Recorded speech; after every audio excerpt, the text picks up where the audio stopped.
Hungry thirst practice method அப்படின்னு ஒரு கான்செப்டை பார்க்க போகிறாங்க. தயவுசெய்து யோகா, மூச்சு பயிற்சி, தியானம், கிரியா பண்ணுறவங்க இன்னும் 2 நாளுக்கு தேவையானதை மொத்தமாக சாப்பிட்டுக்குங்க அப்படின்னு சொன்னால் சாப்பிட முடியுமா? நமது உடம்புல அந்த பிராண சக்திங்கிறது கரண்ட் மாதிரி. சில பேருக்கு எனர்ஜி அதிகமான வியாதி வருதுங்க. அன்பே தெய்வம். நண்பர்களே, இன்று இந்த பதிவில் நாம் பார்க்க இருக்கிற தலைப்பு பசி தாக பயிற்சி முறை. ஹங்க்ரி தர்ஸ்ட் ப்ராக்டிஸ் மெத்தட் அப்படின்னு ஒரு கான்செப்டை பார்க்க போகிறாங்க.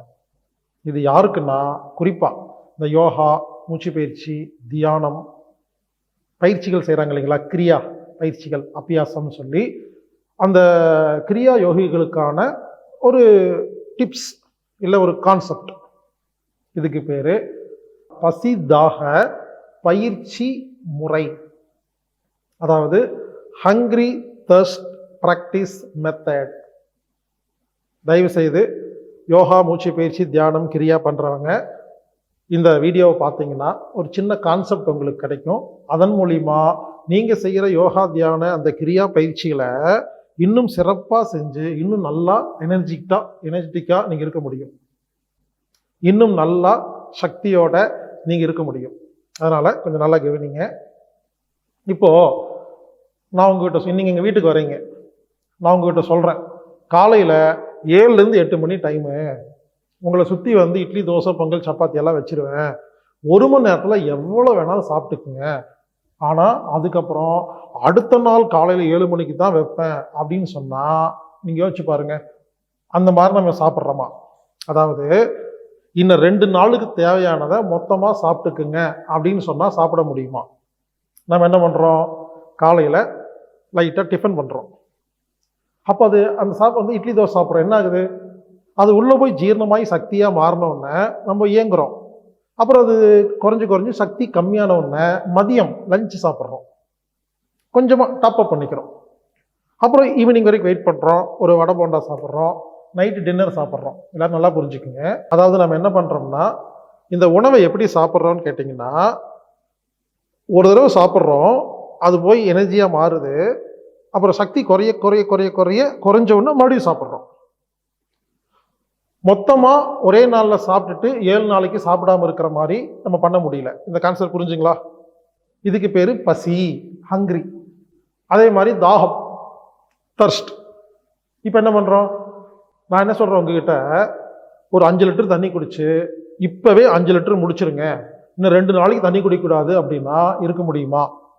காலையில் ஒரு சொம்பு தண்ணி குடிக்கிறோம், அப்புறம் மதியம் ஒரு 4 சொம்பு குடிக்கிறோம், இப்படி விட்டு தானே குடிக்கிறோம். சிந்தியுங்கள், உணவை, தண்ணீரை எப்படி அடிக்கடி கொஞ்சமாக எடுத்துக்கொள்கிறோமோ இதே மாதிரி நாம் யோகா, மூச்சு பயிற்சி, தியானத்தை எல்லாம் செஞ்சோம்னா இந்த முறைக்கு பெயர் பசிதாக பயிற்சி முறை. புரிஞ்சுங்களா? அதாவது என்னன்னாங்க, மிகினும் குறையினும் நோய் செய்யும் அப்படின்னு வள்ளுவர் சொல்லியிருக்காரு இல்லைங்களா? மிகினும் குறையினும் நோய் செய்யும். அதுக்கு என்ன அர்த்தம்? அதிகமானாலும் வியாதி, கம்மியானாலும் வியாதி. என்ன அதிகமான வியாதி, கம்மியான வியாதின்னா, சக்தி அதிகமானாலும் வியாதிங்க, சக்தி கம்மியானாலும் வியாதிங்க.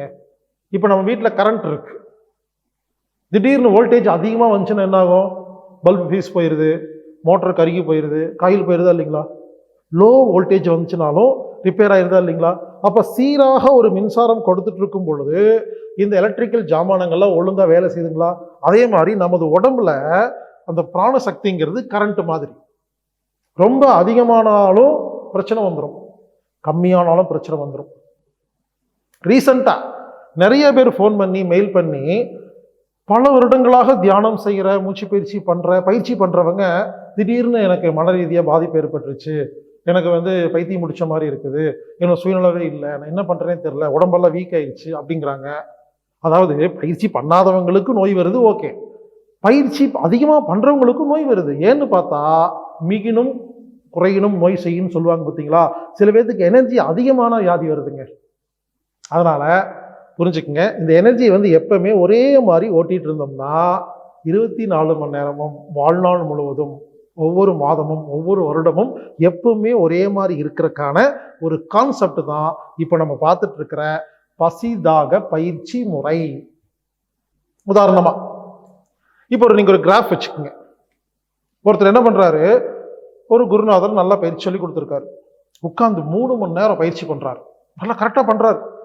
3 மணி நேரம் தொடர்ந்து பயிற்சி பண்ணோன்னே இவர் சக்தி வந்து +1000 போயிடுச்சுன்னு வச்சுக்கோங்களேன். ப்ளஸ் எவ்வளோங்க, 1000.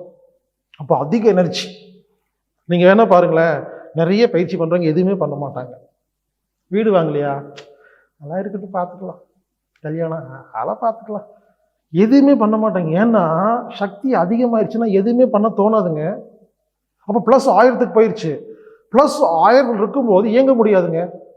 அப்புறம் கொஞ்சம் கொஞ்சமாக குறைஞ்சி வருதுன்னு வச்சுக்கோங்களேன். உதாரணத்துக்கு ஒரு 100 200 இருந்தா நம்ம நல்லா வேலை செய்வோம்னு வச்சுக்கோங்களேன். அது சக்தி குறையிற வரைக்கும் வெயிட் பண்ணிட்டு இருப்போம். அப்போ டல்லாக உட்காந்துருப்போம், அப்புறமா பார்த்துக்கலாம்னு சொல்லுவோம். அந்த 100 200 வந்தோடனே நல்லா ஒர்க் பண்ண ஆரம்பிச்சிருவோம். புத்தி நல்லா வேலை செய்யும், ஒர்க் பண்ணுவோம், எல்லாம் பண்ணுவோம். அப்புறம் என்ன ஆகும், 100லேருந்து கம்மியாக 90 80 போய் 0க்கு போய் மறுபடியும் மைனஸுக்கு போய் -1000 வரைக்கும் வெயிட் பண்ணுவோம். அப்புறம் மூடு இருக்காது, வேலை செய்ய முடியாது. வேற வழி இல்லாமல் -1000 போய் சக்தி குறைஞ்ச உடனே நம்ம யோகா பண்ணி 4 நாள் ஆகுது, உடனே சில நாள் சில அப்படின்ட்டு உடனே ஒரு நாள் உட்காருவோம், மறுபடியும் பயிற்சி பண்ணுவோம், மறுபடியும் 1000க்கு போயிடுது. அப்போ இந்த யோகா மூச்சு பயிற்சி தியானம் பண்றவங்க எல்லாம் சிலர், நான் எல்லாத்தையும் சொல்லுங்க, சிலர் ஏன் நல்லா இல்லைன்னா, நண்பர்களே, நமது உடம்பில் சக்கரங்கள்லாம் இருக்குது.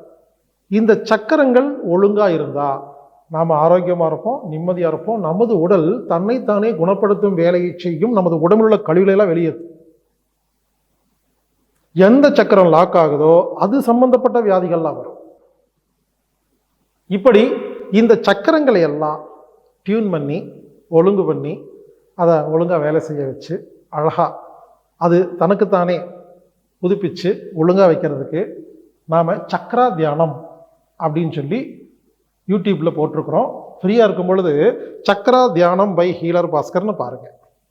அது வந்து ஒரு பேசிக் லெவல். அதே அந்த சக்கரா தியானத்தை இன்னும் அட்வான்ஸ் லெவலில் ஒவ்வொரு சக்கரத்தையும் ப்ராக்டிக்கலாக ஸ்டிமுலேட் பண்ணுறதுக்காக உலுஜி தியானம் நடத்தும் வேதாஜி அவர்கள் லோட்டஸ் மெடிடேஷன் அப்படிங்கிற பேரில் ஒரு வகுப்பு நடத்திட்டு இருக்கிறார். இந்த வகுப்பு ஆகஸ்ட் மாதம் 14ஆம் தேதி முதல் 18ஆம் தேதி வரை நடக்குதுங்க. காலை 6:30 முதல் 7:30 வரை நடக்குங்க. ஒரு 5 நாள் வகுப்பு. இந்த வகுப்பு நீங்கள் கலந்துக்கிட்டீங்கன்னா உங்களது சக்கரங்களை எல்லாம் டியூன் பண்ணி கொடுப்பார். Lotus meditation. நண்பர்கள், வாய்ப்புள்ள நண்பர்கள் இந்த வகுப்பில் நீங்கள் கலந்துக்கலாம்.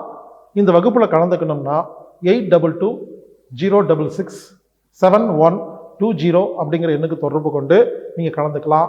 லோட்டஸ் மெடிடேஷன் சக்கரங்களை ஒழுங்குபடுத்தும், சக்கரங்களை ஸ்டிமுலேட் செய்யும் ஒரு அருமையான பயிற்சி. கலந்து கொள்ளுங்கள், பயன்பெறுங்கள். இப்படிக்கு ஹீலர் பாஸ்கர்.